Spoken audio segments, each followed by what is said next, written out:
Pour connaître nos droits et les faire valoir, informons-nous sur conseilnational.fr. À l'heure où certains politiques s'agitent avec la ferme intention de destituer Macron, moi je prends pas la peine de surenchérir, d'une part parce que je n'attends absolument plus rien de ce monde politique et que il fait plus de 30 degrés dans le studio, donc on va essayer de faire vite. Soyez les bienvenus dans la France Libre, une émission du CNTFCH avec Jean-Pierre, avec Philippe, avec Yota et avec vous, ma messieurs, dames, bonsoir, bienvenue. Bonsoir les amis. Bonsoir, c'est ce qui s'appelle mettre un coup de clim. Voilà. Donc, oui, on va essayer d'aller le plus vite possible. Alors, en une demi-heure, quand même, on peut rassurer tout le monde. Donc, on va essayer d'avancer pour arriver au sujet. On va commencer par l'actualité. Record de froid aux États-Unis d'Amérique, dans l'est des États-Unis d'Amérique. Donc, ça se déplace. Un coup, c'est la Russie, un coup, c'est l'Amérique du Sud. Et puis là, c'est l'est des États-Unis d'Amérique qui sont dans des records de froid. Donc évidemment, on se gausse de plus en plus de cette théorie qui n'est qu'une théorie du réchauffement ou du réchauffisme et qui servira sûrement un jour, mais pas encore maintenant. Voilà. Et puis, je voudrais poser une question aussi à tout le monde. Est-ce que le QFS, le Quantum Financial System, vous savez, ce qu'on nous promet qui va remplacer tous les systèmes financiers et notamment bancaires qui sont trucables, qui sont manipulables, qui sont qu'on peut ajuster, enfin comment dirais-je, qu'on peut, oui, truquer à merci. Ce qui est bien dommage. Eh bien, est-ce que le QFS, lui, qui ne permettra plus, n'autorisera plus les trucages et sera infaillible, nous dit-on, d'un strict point de vue scientifique, dans les échanges notamment interbancaires, pour ne parler que de cela. Eh bien, quand va-t-il être mis en route? Alors, on nous dit qu'il l'est déjà, périphériquement, mais il l'est déjà. Quand et surtout, est-ce qu'il entraînera un changement tel que ça va se passer dans le calme ou ça va se passer un peu moins dans le calme?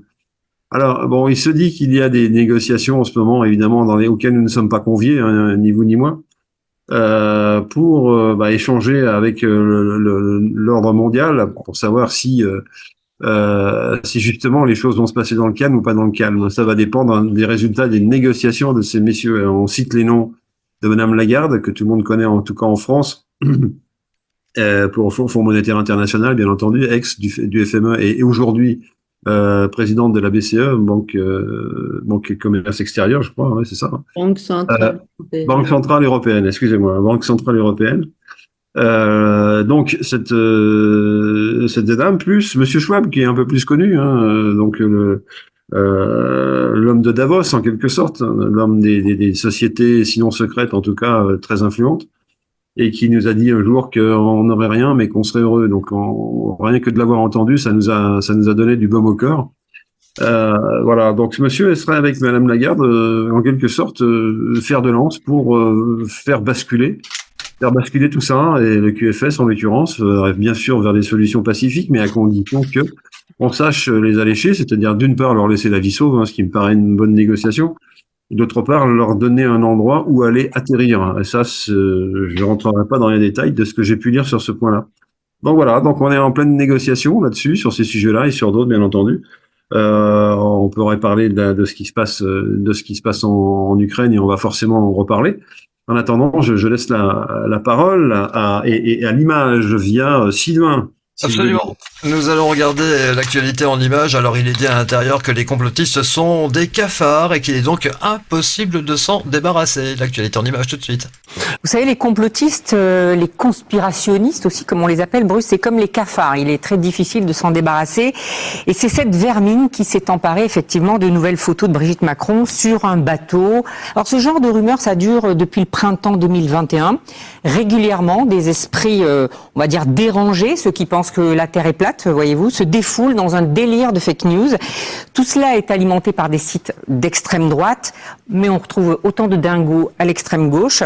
Alors il y a d'anciens gilets jaunes, il y a des antivax, des naturopathes, une médium. Alors ces gens sont très forts pour relayer et amplifier de fausses informations. Ils sont obsédés, ces gens, ils sont habités.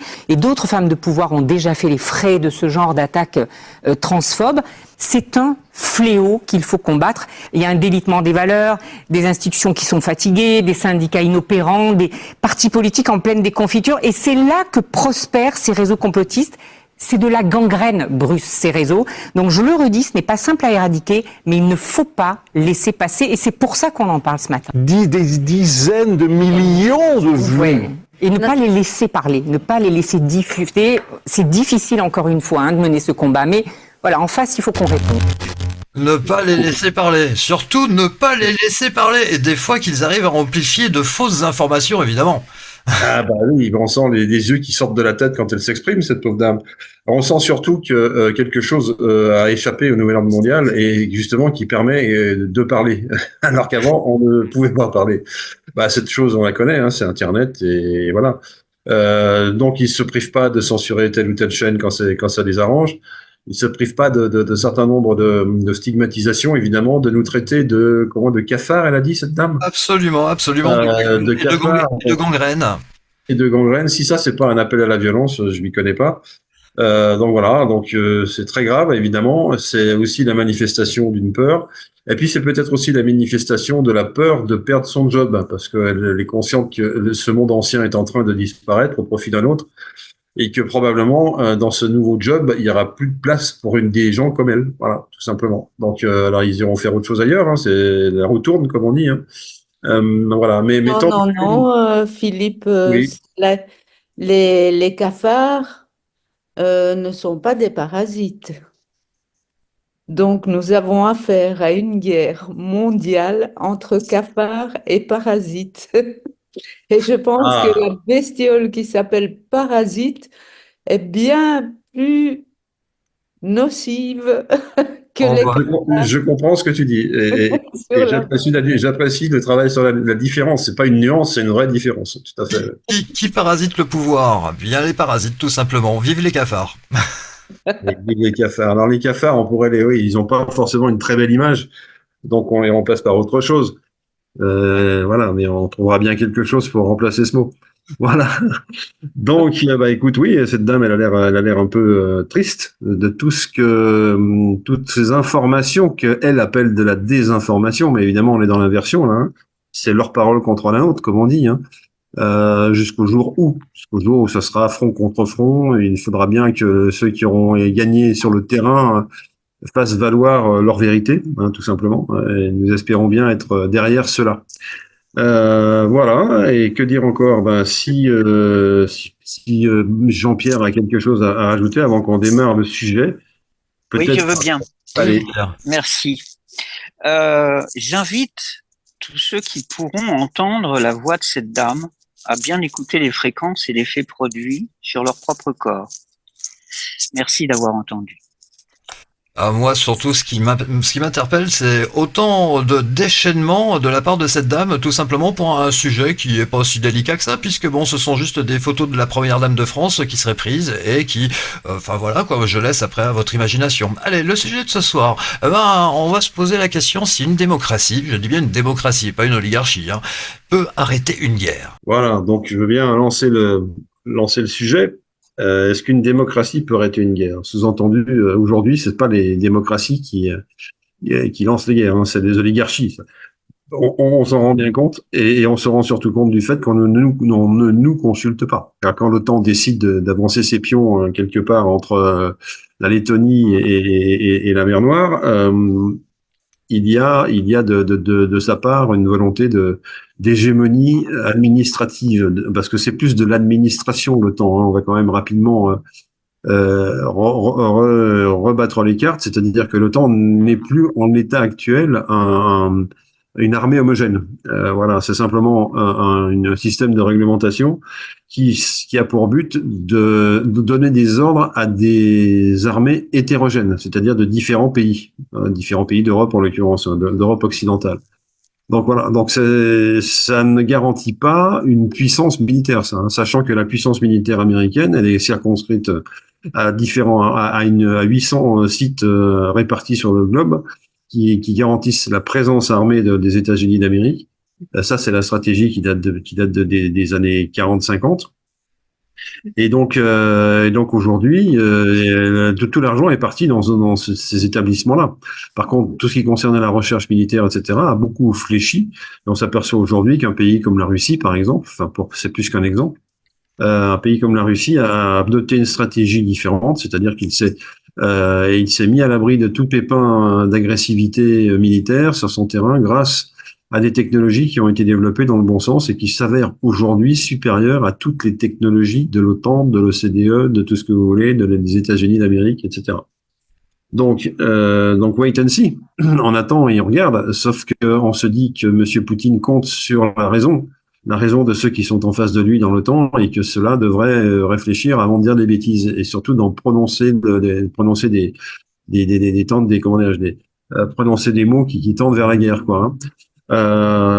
Donc M. Poutine, lui, il calme le jeu, parce qu'il sait très bien que s'il devait y avoir un affrontement frontal, donc, avec l'OTAN, ce serait effectivement difficile, puisque l'un comme l'autre, Russe comme OTAN, dispose de l'arme nucléaire et qu'on ne peut pas envisager qu'ils se battent. Car s'ils se battent directement, c'est forcément l'Holocauste. Donc, on va passer par des armées intermédiaires. Hein. Donc, ça tombe bien, l'OTAN en est entouré d'armées intermédiaires. Donc, ça sera qui la Pologne, qui la Hongrie, qui justement l'Ukraine, mais qui est bien mal lotie, aussi bien en termes de matériel, nous Français, on lui a envoyé des matériels obsolètes depuis déjà 30 ans, pour ne parler que de nous, et les autres, je ne sais pas. Donc voilà, donc on a l'impression que cette bataille qui se livre autour de l'Ukraine et dans l'Ukraine, et même en Russie désormais, puisqu'il y a eu une contre-attaque ukrainienne, eh bien, on a l'impression que tout ça est de briques et de broc, alors que du côté russe, les choses ont l'air bien alignées. Voilà. Alors, la question, c'était comment est-ce qu'un pays peut éventuellement, de façon démocratique, c'est-à-dire par la voix de son peuple, décider de la guerre et de la paix. Je vais prendre deux exemples du passé. Premier exemple, c'est 1938 évidemment, hein, puisque Monsieur Daladier, qui est à l'époque chargé de négocier avec Monsieur Hitler pour abandonner les Sudètes, donc qui est une région de la Tchécoslovaquie, à l'armée allemande, voilà, ou bien au contraire dire à l'armée allemande sortez d'ici, sinon c'est la guerre. Les Anglais font la même chose, ils envoient le même émissaire qui est un Monsieur Chamberlain. Et M. Chamberlain arrive à Munich à peu près en même temps que l'émissaire français, qui est M. Daladier. Il négocie, et qu'est-ce qu'il négocie? L'un comme l'autre avec Hitler, on laisse à M. Hitler la bande de terre des Sudètes qu'il a conquise, contre la paix. Très bien. Ils rentrent tous les deux en avion, l'un en Angleterre, l'autre en France, et pour la France, il y a une foule immense qui attend l'avion. C'est un avion de M. Daladier qui n'a pas le retour des informations comme on l'a aujourd'hui, bien se demande si cette foule lui est favorable ou défavorable. Et si elle lui est défavorable, il a un peu peur pour sa vie, quoi. Il s'avérera en fait que le peuple français a reconnu dans la solution prise par M. Daladier la meilleure solution pour lui, c'est-à-dire d'abandonner la guerre et d'abandonner aussi les Sudètes. Voilà ce qui a été décidé à cette occasion-là par une sorte non pas de plébiscite, mais le peuple français a montré qu'il était largement favorable à la solution que M. Daladier avait préconisée, à savoir de jouer le fait accompli et pour avoir la paix. Hein. Et il s'est passé à peu près la même chose du côté anglais. Lord Chamberlain a été accueilli également par une foule immense dont il a cru qu'elle voulait le lyncher, et en fait qui venait le remercier d'avoir sauvé la paix. Donc, que veulent les peuples en priorité? Là, on a la réponse, c'est en priorité, c'est la paix. Voilà. Alors, évidemment, Churchill, à l'époque, a dit vous avez choisi la honte pour avoir la paix, et vous avez eu et la honte et la guerre. Vous aurez et la honte et la guerre, ce qui est effectivement ce qui s'est passé, hein, la honte et la guerre. Voilà. Donc, mais en attendant, les peuples anglais et français avaient choisi la paix et donc d'abandonner les Sudètes, tout simplement. Voilà. Donc, il n'y a pas de morale dans tout ça. Hein. Il y a juste une considération générale. Je vais prendre le deuxième exemple qui revient encore un peu en arrière. On est au printemps 1914, et puis Monsieur Jean Jaurès, donc qui était un socialiste extrêmement connu et qui était pacifiste, qui voulait absolument pas de la guerre. Monsieur Jean Jaurès se fait assassiner tout simplement dans un bar de Paris, quelques mois avant que ne soient déclarées les hostilités, le 4 août 1914 en particulier. Alors que s'est-il passé? La seule personne qui pouvait représenter la voix du peuple, qui était Monsieur Jaurès, hein, puisque c'était un délégué socialiste, eh bien c'est la seule personne qui pouvait porter la voix du peuple et par là même insister pour ne pas avoir la guerre. Et il aurait pu éventuellement, ils l'ont assassiné. Donc comme ça a été réglé.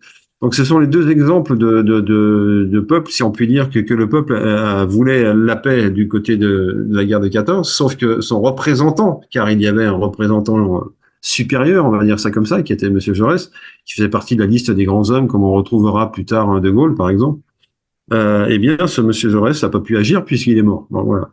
Donc l'oligarchie s'arrange toujours pour faire ce qu'elle veut. L'oligarchie s'arrange toujours pour que la guerre qu'elle désire soit la guerre avec laquelle elle emmènera tout son peuple, et que ce peuple sera content d'aller se battre. Alors en 1914, on allait tous se battre en chantant la Madelon. Hein. C'était moins, comment dirais-je, c'était plus sympathique que de chanter le chant du départ. Hein. Un Français doit vivre pour elle. Pour elle, un Français doit mourir. C'est-à-dire qu'en fait, la perspective de cette guerre, c'était de mourir pour la France, quoi. C'était pas de vivre pour la France. Hein. Donc voilà, il y avait avant, il y avait eu la chanson, le chant de la Marseillaise, qui dit à peu près la même chose. Hein, il faut mourir pour la France. Donc dans tous les cas, il s'agissait de mourir. Et effectivement, les Français sont morts à plusieurs reprises. Donc à la Révolution française, évidemment, pendant la guerre de 1870, puis 14, évidemment, ça parlait de 40-45, pardon, qui a été un massacre. Donc aujourd'hui, on se dit, mais comment un peuple peut faire pour demander la paix, pour éviter de se faire massacrer, et par l'ennemi, bien sûr, mais aussi peut-être sciemment par ceux qui le dirigent. Et aujourd'hui, cette question-là, on se la pose. Alors, et pour ça, il faut peut-être se ramener à la vraie démocratie, et, celle qui a duré, qui a existé au 5e siècle avant Jésus-Christ. Et là, il y avait cette problématique qui était absolument la même, à savoir le peuple devait survivre dans une logique démocratique, et là, c'était le peuple qui gouvernait, vraiment. Et dans cette logique démocratique, comment faire pour faire face à deux guerres parallèles, c'est-à-dire celle qui est conduite contre les Spartiates et celle qui est conduite par les Perses, enfin contre les Perses. Donc les armées grecques étaient divisées en deux. Alors là, je voudrais laisser la parole à Iota qui est avec nous, même si on ne la voit pas bien, même pas du tout, mais je sais qu'elle est là. Iota Angelaki, qui est l'auteur de ce livre merveilleux. Donc je vais vous le montrer. Hein. La démocratie assassinée. La démocratie assassinée des Fialtis, que voici que voilà. Et dans lequel il est raconté un certain nombre de choses par rapport à la démocratie, justement, et par rapport aux décisions prises de façon collective. Est-ce qu'elles sont moins bonnes ou est-ce qu'elles sont meilleures que celles prises par l'oligarchie? Alors, est-ce que Yotin, tu pourrais nous remémorer en quelque sorte ce qui s'est passé avec les guerres? Est-ce qu'à un moment donné, il n'y a pas eu une volonté de la part du peuple de passer par la diplomatie plutôt que de se finir en boucherie dans une guerre, quoi? Oui, Philippe, évidemment, quand on est dans ce contexte-là, la démocratie a aussi vécu beaucoup de guerres. Mais alors, encore une fois, on devrait peut-être définir le mot guerre, parce que la guerre, elle est décidée par 2 ou 3 parties. Mais dans ce phénomène de guerre, on a aussi les invasions. Et donc, comme tu l'as si bien dit tout à l'heure, les démocrates athéniens, durant les 140 ans de l'existence de ce système à Athènes, eh bien, ils ont vécu beaucoup de guerres, mais ils n'ont initié aucune guerre eux-mêmes. C'est-à-dire que d'un côté, comme tu disais tout à l'heure, ils ont l'invasion des Perses, et de l'autre côté, ils ont les Spartiates oligarques qui ne veulent pas que la démocratie athénienne puisse exister. Et donc, ce qu'on sait des démocrates à cette époque-là, c'est essentiellement la préparation d'une défense. Et dans la préparation de cette défense, il s'est avéré que effectivement le peuple avait pris les bonnes décisions, tous ensemble. Et donc, pourquoi on le sait? Puisque on a les 27 ans de guerre péloponnésienne, où à la fin, évidemment, tous les démocrates sont décimés, mais la démocratie n'est pas morte. Et donc, l'oligarchie, au bout de 27 ans de guerre, a réussi à diminuer beaucoup les populations, mais n'a pas réussi à soustraire de la face de la terre ce système qui s'appelle démocratie. Et d'autre part, vis-à-vis des Perses, on sait que les décisions du peuple, il faut lire un peu Thémistoclès pour comprendre les décisions que le peuple uni a prises à ce moment-là, pour comprendre que, eh bien là, c'était une victoire flagrante de décision pour les Athéniens. C'est-à-dire que les Athéniens ont pris des décisions très rapidement au détriment de leur nourriture et au détriment de tout le reste, hein, évidemment, de la défense et tout ça. Et donc, ils ont décidé de s'armer contre les Perses et de gagner cette bataille afin que les Perses ne reviennent plus. Et donc, on voit dans le livre, c'est très bien, toutes ces batailles sont très bien décrites, et on voit que le résultat des décisions que le peuple uni a pris très rapidement sur le qui-vive se sont toutes avérées très bonnes. Je pense même que si le peuple n'avait pas pris des décisions à cette époque-là, eh bien, la démocratie, on n'en parlerait plus jamais. Il n'y aurait plus de peuple, il n'y aurait plus que le peuple de l'oligarchie, hein, le système oligarchique, puisque on sait qu'à un moment donné, même l'oligarchie spartiate a voulu s'associer avec les Perses pour éliminer ce système de démocratie. Ils n'ont pas réussi, évidemment, puisqu'on en parle encore aujourd'hui, avec des erreurs, évidemment, puisqu'aujourd'hui, nous ne vivons pas une démocratie. Et aujourd'hui, les guerres sont aussi différentes. Elles ont plusieurs visages. On a la guerre numérique, on a la guerre biologique, on a la guerre euh, de géopolitique, de territoire et tout ça. Et on constate aujourd'hui que toutes ces guerres-là ne sont initiées que par l'oligarchie.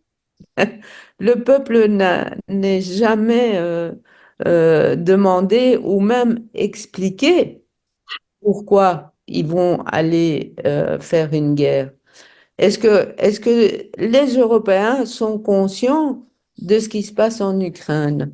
D'abord, en Ukraine, la guerre, eh bien, c'est ni Poutine ni les Américains qui l'ont gagnée, c'est BlackRock qui est propriétaire de quasi tous les territoires en Ukraine.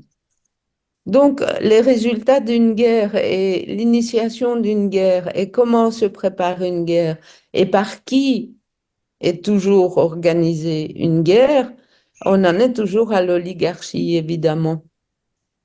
Et donc voilà, allez voir un reportage que j'ai vu sur YouTube où ils expliquent le travail que BlackRock a fait depuis le début du siècle pour acquérir toute l'Ukraine. Donc ça, c'est une forme de guerre totalement de l'oligarchie.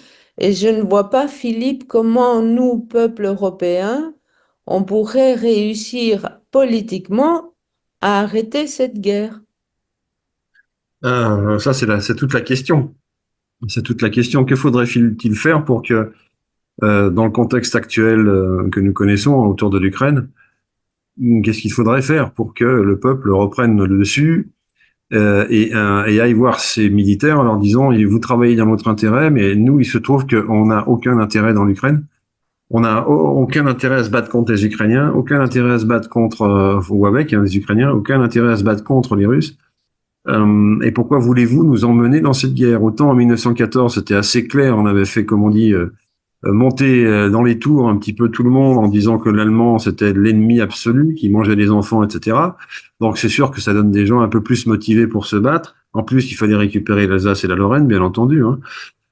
Aujourd'hui, on n'a rien de tout ça. On nous menace implicitement d'avoir demain à aller nous battre et à rétablir, pourquoi pas, ce qu'on appelait la conscription, c'est-à-dire les jeunes gens de 18 à 20 ans ou à 22 ans requis pour aller faire un an de service militaire, un an ou plus, hein, peu importe. On en reparle aujourd'hui dans l'urgence. Donc, est-ce que nous sommes bien dans la raison? Ben, pas du tout. Alors que devrait faire le peuple? Eh bien, il serait possible que le peuple passe par ses mairies, tout simplement, hein, pour ces questions-là, comme pour d'autres d'ailleurs. Hein. Aller vers la mairie et je dirais faire des constats et tout de suite derrière faire des propositions. Voilà la proposition du peuple pour que ces guerres s'arrêtent à nos frontières, à nous. Alors peut-être qu'on serait taxé de lâche, peut-être qu'on se comporterait exactement comme nos grands-parents l'ont fait en 1938 et qui ont préféré lâcher les Sudètes à Hitler et garder la paix. Peut-être.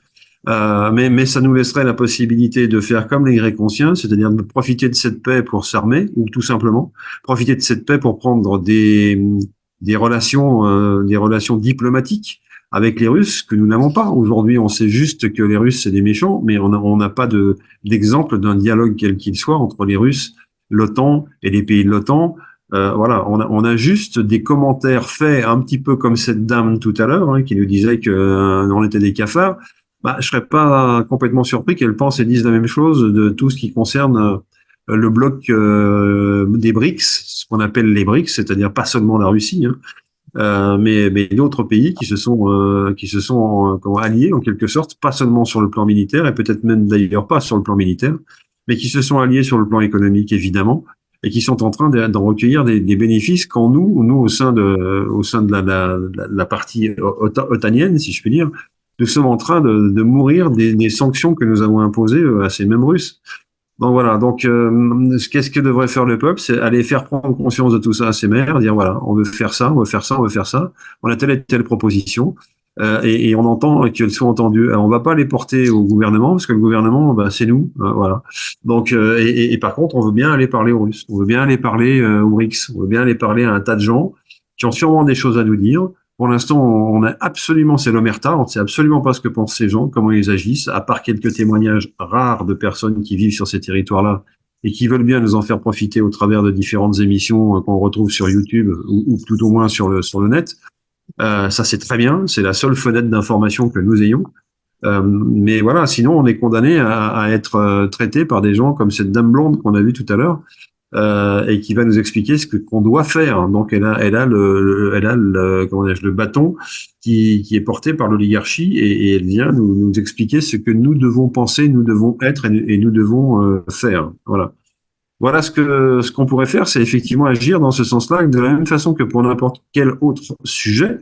La guerre est un sujet important, oui. Alors profitons du fait que pour l'instant nous ne sommes pas dans une urgence extrême.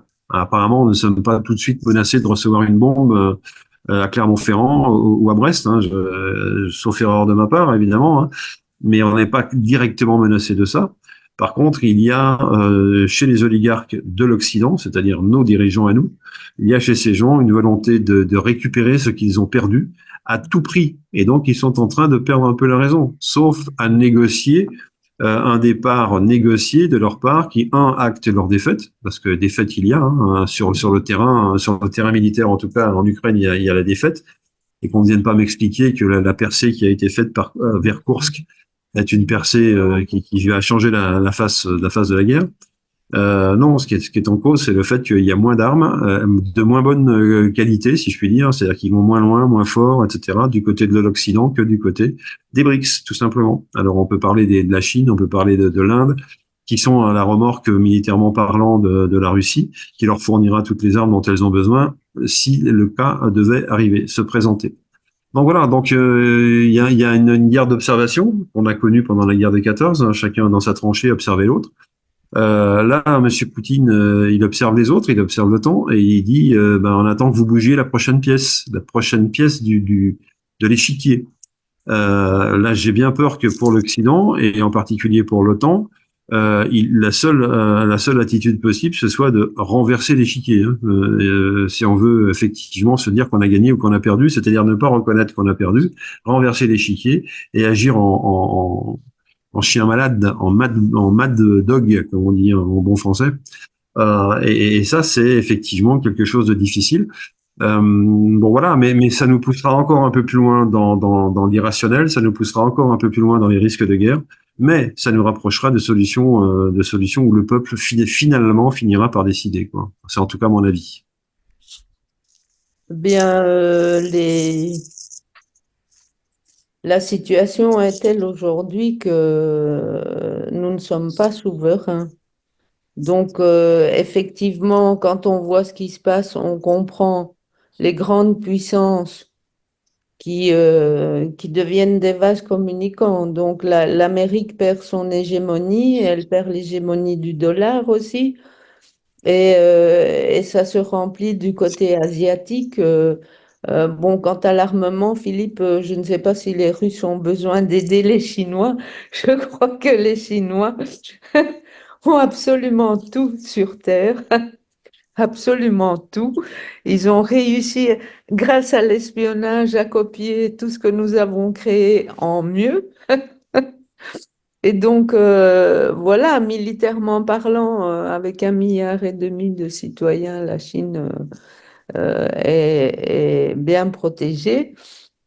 Mais donc, cette guerre, elle est très différente puisque c'est une guerre économique. Donc, il n'y a pas volonté de conquérir des territoires, il y a volonté d'acheter les territoires pour les mettre au service de la mondialisation. Donc, c'est aussi l'objectif de M. Bill Gates quand il achète les 3/4 des États-Unis des terrains agricoles. Et donc, voilà, c'est ces volontés-là qu'il faut voir.